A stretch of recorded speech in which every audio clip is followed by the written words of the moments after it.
Hamjambo mtazamaji wa televisheni Mteba TV, karibu kuweza kuungana nasi katika taarifa yetu ya habari katika lugha bora tukufu la Kiswahili. Leo ikiwa ni tariki 30 mwezi Machi mwaka 2026, tukaribishe kuweza kujiunga nasi katika taarifa yetu ya habari katika lugha bora tukufu la Kiswahili. Langu jina naitwa Jean-Pierre Emmanuel Kaluya, niseme asante na karibu kuweza kujiunga nasi. Ikiwa ni mara yako ya kwanza kutembelea channel yetu, usikose kujiabone kwenye channel yetu, kulike pia kushare kwa wengine tunapotoa habari zetu kila leo, uwe wa kwanza kabisa kuweza kuzipata. Video vyetu vinapatikana mashariki mwa Jamhuri ya Kidemokrasia ya Kongo katika mji na tarafa letu la Uvira. Moja kwa moja tuanze na vichwa vyetu vya habari ama habari ambazo tutakazozungumzia kwa siku ya leo. Tutazungumzia kabisa kuhusu vita ambavyo vinavyoendelea mashariki mwa Jamhuri ya Kidemokrasia ya Kongo. Huko katika tarafa la Fizi mapigano makali yalikwenda kuripotiwa. Utakwenda kujua kabisa namna gani mapigano hayo yalivyoendeka kuanzia pale tariki 29, ilikuwa ni siku ya Jumapili, na utakwenda kujua vijiji kabisa ambavyo viliweza kuvamiwa na waasi wa M23. Na pia tutazungumzia kabisa kuhusu kuanzisha operesheni ya kuwasaka kabisa FDLR ambayo inapatikana Jamhuri ya Kidemokrasia ya Kongo. Baada ya kiongozi wa kijeshi kuwasili pale maeneo ya Bangoka, alikwenda kuzungumza na kutaja kuwa FDLR inatakiwa kujisalimisha ili ifanyiwe uyari wa kuweza kurudishwa nyumbani kwao. Na pia tutazungumzia kuhusu mchakato wa kuendelea kujiondoa kwa waasi wa M23 kwenye vijiji mbalimbali huko maeneo ya Nord Kivu. Pia tutakuja hapa mjini Uvira kuchambua katika habari ya mauaji ambayo yanazidi kabisa kuendelea hapa mjini Uvira, ambapo wakitaja kuwa kwa wiki mbili tayari watu 4 wameweza kupoteza maisha kwa kufyatuliwa risasi. Haya na mengine nikukaribishe kuweza kuungana nasi kabisa katika habari zetu za siku ya leo. Ukiwa na maoni au pendekezo, nambari yetu ya WhatsApp iko hapo chini, unaweza kutuandikia moja kwa moja, tutakwenda kukujibu.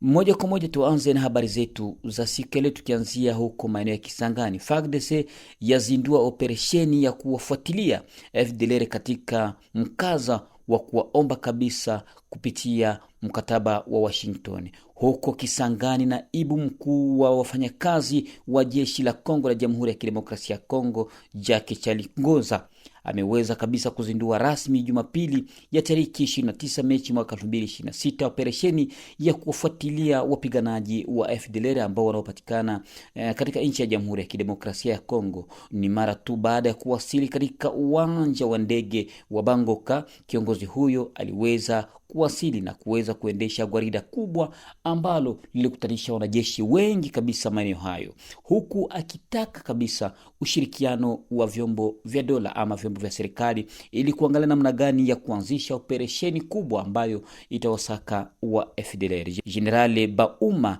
ambapo aliweza kuendesha gwarida kubwa akiomba wa FDLR ambao wanaopatikana katika pori ama misitu ya Jamhuri ya Kidemokrasia ya Kongo kuweza kujisalimisha kwa hiari yao, kwa kuwa hawataki kumwanga damu, na ndio kwa maana wanatakiwa kujisalimisha, pia kuleta vifaa vyao ili kuwekwa huko maeneo ya Kisangani katika maandalizi ya kuwapeleka huko katika nchi ya Rwanda. Hii ni moja kali ambayo imekuja kabisa baada tu ya waasi wa M23 kuanza kujiondoa katika vijiji kadhaa katika maeneo mbalimbali za Jamhuri ya Kidemokrasia ya Kongo. Mauaji ya kikatili yaendelea kuonekana katika mji wa Uvira. Ya shirika la wanawake FMP yapiga kengele na kutoa tahadhari kabisa kuhusu mauaji hayo ambayo yanayoendelea kuripotiwa katika mji na tarafa letu la Uvira. Wakitaja kupitia jarida lao ambalo lililochapishwa, wakitaja kuwa tariki 29 Machi mwaka 2026, asasi ya kiraia imeweza kuonesha kuwa matokeo ya watu 4 ambayo yaripotiwa kwa sasa kupitia mauaji hayo ambayo yanayoripotiwa kila leo hapa mjini Uvira ni kuanzia tariki 22 hadi tariki 26 Machi mwaka 2026. Katika wilaya ya Uvira Kulingana na taarifa hizo ambazo zilitaja kuwa wanawake watatu tayari wameuliwa kwa risasi pamoja na mwanaume mmoja. Vitendo hivi vinaendelea kuweka hofu, wakiomba serikali kuingilia kati ili kukomboa raia. Pia silaha zinazozagaa kiolela ziweze kukamatwa na kuorozeshwa kwa serikali, wakitaja kuwa matokeo hayo ambayo yaliweza kutokea katika mji la Uvira ni hili la kwanza ambalo lilitokea pale maeneo ya Kakombe, ambapo mwanamke mmoja julikana kwa jina la Fatuma Mary aliweza kufaturiwa risasi tariki 22 Machi mwaka 2026 na kufariki. Huko Kiliba mwanaume mmoja aliweza kufaturiwa risasi akijulikana kwa jina la Gerard, ambapo aliweza kufariki, na tariki 26 Machi akina mama mwingine aliweza kuuawa kupigwa risasi. Ni ndani ya wiki hiyo pia, wakitaja kuwa tukio la pekee ni hili la tariki 28 Machi mwaka 2026 ambalo lilikuwa kama vile la kushangaza, ambapo la kina mama mwenye umri wa miaka 73 aliuawa kupigwa risasi katika mtaa wa Kabindula mjini Uvira, huku watu wawili wakijeruhiwa tariki 29 Machi mwaka 2026. Shirika la wanawake FMP lataja kabisa kuongeza ulinzi madhubuti na hasa wanaoendesha vitendo hivyo wakamatwe na hukumiwe kulingana na sheria. Na moja kwa moja tujielekeze katika tarafa la Fizi, ambapo tutazungumzia kuhusu usalama pia kabisa, kuanzishwa kwa operesheni, ambapo habari tulizokuwa nazo zaeleza kuwa waasi wa M23 waliweza kuendesha tena shambulizi huko katika tarafa la Fizi. Ngome la FARDC pamoja na wazalendo liweza kuvamiwa asubuhi ya hiyo jana, siku ya Jumapili ama siku ya Mungu. Wiki moja ya operesheni kubwa zinazoendelea kuripotiwa kati ya FARDC na wazalendo, ambapo zinazoendelea huko katika tarafa la Fizi. Takribani wanamgambo 13 ambao tayari wa FCM 23 Dedi Tabara Twigwaneho FNL ambao tayari wameweza kujiunga kabisa kwa kujisalimisha mbele ya jeshi ya taifa. Hii inaendelea kutokea kila leo, ambapo kila leo tunaendelea kukuletea habari zetu kila leo tukikwambia kwamba waasi wa M23 wanakuwa wanaendelesha shambulizi kila leo, wakati wengine wakiendelea kujisalimisha. Jumapili ya tariki 26 Machi mwaka 2026 katika kijiji cha Timbia huko katika maeneo ya Ngoma Ngungu, sekta ya Mtabala, kundi la Bishambuke kusini wilaya mwa Fizi likitaja kuwa limeanzisha mashambulizi tariki 29 mwezi huu mwaka 2026. Katika mapigano hayo ambayo yanayozuka kati ya FCM 23 Twigwaneho Redi Tabara FNL majira ya saa 12 usubuhi, majira hizo zilidhibitiwa na waasi wa M23 wakivamia ngome kabisa la wazalendo pamoja na jeshi la FARDC, lakini habari tulizokuwa nazo zilieleza kuwa ngome hiyo haikuweza kuondoka huko maeneo ya kaskazini mwa Mikenge. Wakati habari hizi tunazoendelea kudhibitisha zaeleza kuwa mapigano yaliweza kuendelea mpaka mchana kati, ambapo kulikuwa na kufaulu kwa viongozi wa wazalendo pamoja na jeshi la taifa. Adhibitisha hivyo Luteni Generali Delfe Kalembe Ngoma Nzito katika habari zake ambazo alizozikusanya na kutuambia kuwa mapigano yatakuwa yanaendelea mashariki mwa Jamhuri ya Kidemokrasia ya Kongo. Tunaendelea kuzungumzia vita ambavyo vinaendelea mashariki mwa Jamhuri ya Kidemokrasia ya Kongo, wakati sehemu mbalimbali waasi wa M23 wakiendelea kuondoka, lakini mapigano yakiwa yanaendelea kuripotiwa.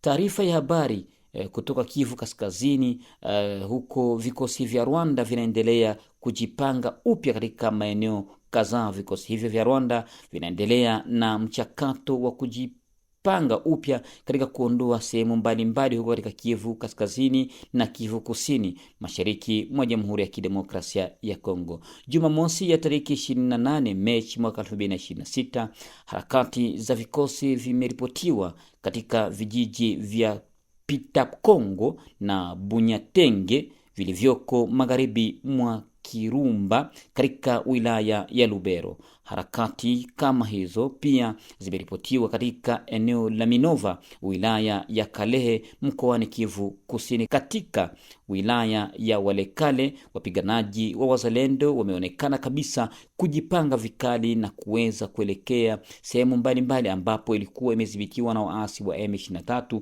baada ya wao kuweza kuondoka. Wazalendo wameonekana kuingia katika eneo la Mpite tangu Ijumaa iwepo wao umeweza kurejesha amani ya kudumu maeneo hayo, ambapo raia wengi waliweza kuwalaki kwa mashangwe na vigelegele. Ikumbushwe kuwa harakati hizi za kujiondoa kwa waasi wa M23 zinaendelea kufanyika eneo lote mashariki mwa Jamhuri ya Kidemokrasia ya Kongo, ambapo walikuwa wakimiliki wakianza kuondoka, wengi wao wakijielekeza Rwanda na wengine mahali hapo Goma na huko sehemu zingine.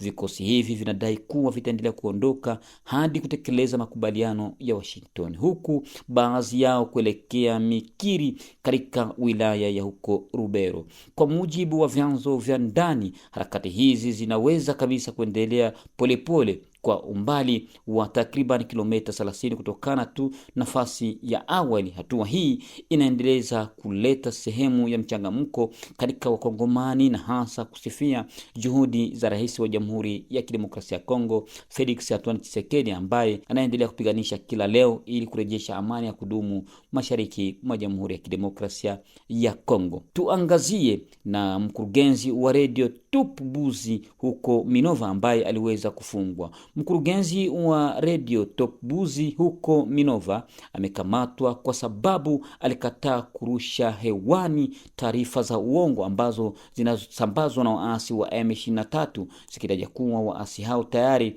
wameweza kuondoka maeneo hayo, huku waliweza kumlazimisha kiongozi huyo wa radio hiyo ili kutangaza habari ya kuwa vikosi vya M23 vimeondoka maeneo ya Minova.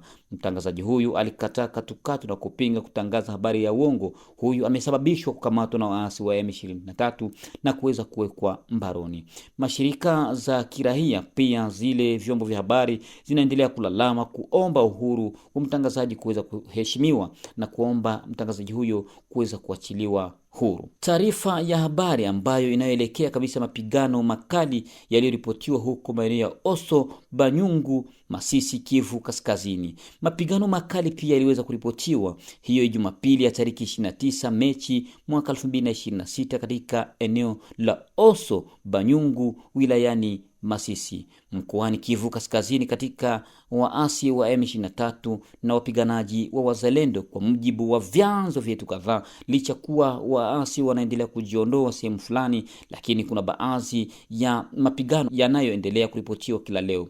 Mapigano hayo yalianza mapema asubuhi majira ya saa 1 baada tu ya waasi kuanzisha mashambulizi mapya dhidi ya ngome za Wazalendo zilioko karibu na vijiji vya Kazinga na huko Ngululu. Maeneo hayo mawili yaliyoko yakidhibitiwa na Wazalendo katika wiki chache zilizopita sasa yako katika hatarini, ambapo mapigano makali yanaendelea kuripotiwa hadi sasa tunavyozungumza. Hakuna taarifa rasmi inayotolewa kuhusu idadi ya majeruhi au uharibifu wa vitu au watu ambao waliopoteza maisha, lakini kwa sasa Wazalendo wanaomba raia kuwa makini na kujikinga, pia kutafuta mchakato ili kuona watu wabaya na kuwataja ili kuendelesha na operesheni hizo ambazo zinazoendelea kuwasaka, wakiomba waasi wa M23 kuweza kuondoka katika ardhi ya Jamhuri ya Kidemokrasia ya Kongo.